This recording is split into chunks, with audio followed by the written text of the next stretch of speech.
ইন্নাল হামদুলিল্লাহ ওয়াসসালাতু ওয়াসসালামু আলা মান লা নাবিয়্যা বা'দা আম্মা বা'দ। শরীয়ে পর্দা বলতে কি বোঝায়? আলহামদুলিল্লাহ, আমাদের এশিয়ার বিশেষ করে ভারত উপমহাদেশে মা বোনেরা পর্দার বিধান অনেকটা মেনে চলেন। এখন দেখার বিষয় হলো অধিকাংশ নারী যে পর্দা করেন কিংবা যে পোশাকে নিজেকে পর্দাসীন ভাবেন তা শরীয়তের দৃষ্টিতে কতটুকু সঠিক।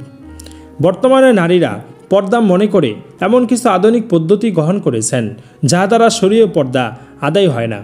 যেমন একেবারে শুরু তথা আটসাট পোশাক পরে তার সাথে হিজাব পরিধান করা। 2 টাইট ফিট জিন্স কিংবা অন্য কোনো টাইট ফিট প্যান্টের সঙ্গে বুটিকের কাজ করা আকর্ষণীয় স্কার্ফ মাথায় জড়িয়ে নেওয়া।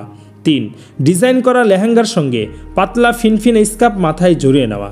4 বাহুদ্বয় উন্মুক্ত এবং পদযুগল অনাবৃত রাখা। 5 অলঙ্কার শোভিত নিয়ন্ত্রণমূলক হাঁটা চলা। 6 মোহনীয় দৃষ্টি, সুরেলা কণ্ঠ এবং কাঁচা ভাঙা হাসি। 7 মন করা পারফিউম, সুউচ্চ হিল এবং অনুরিত শব্দ। 8 চেহারার সৌন্দর্য এবং মনোমুগ্ধকর সুদীপ্ত আভা ছড়িয়ে রাখা। হিজাব কোনো প্রতীক, ফ্যাশনের উপকরণ কিংবা সৌন্দর্যের সামগ্রী নয়, এটি একটি অবশ্য পালনীয় বিধান। আল্লাহ পাক উম্মতে মুহাম্মদের প্রত্যেক প্রাপ্ত বয়স্ক নারীর উপর হিজাব ফরজ করেছেন। অতএব এই বিষয়ে আমরা ভিন্ন মত দিতে পারি না নতুন কোনো কিছু উদ্ভাবন করতে। আল্লাহ পাক এরশাদ ফরমান অর্থ, আর আল্লাহ ও তার রাসূল কোনো নির্দেশ দিলে কোনো মুমিন পুরুষ ও নারীর জন্য নিজেদের ব্যাপারে অন্য কিছু এখতিয়ার করার অধিকার থাকে না।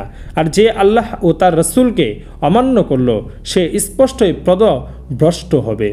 হিজাব বা পর্দা ফরজ হওয়া সম্পর্কে এত বেশি আয়াত ও হাদিস উল্লেখিত হয়েছে এবং এর বিস্তারিত ব্যাখ্যা ও রূপরেখা সম্পর্কে এত বাণী ও বক্তব্য বিদ্যমান যে এই নিয়ে নতুন করে কিছু ভাবা ও লেখার যৌক্তিকতা নেই। আল্লাহ আমাদের সবাইকে পর্দার সঠিক নিয়ম মেনে চলার তৌফিক দান করুক, আমিন।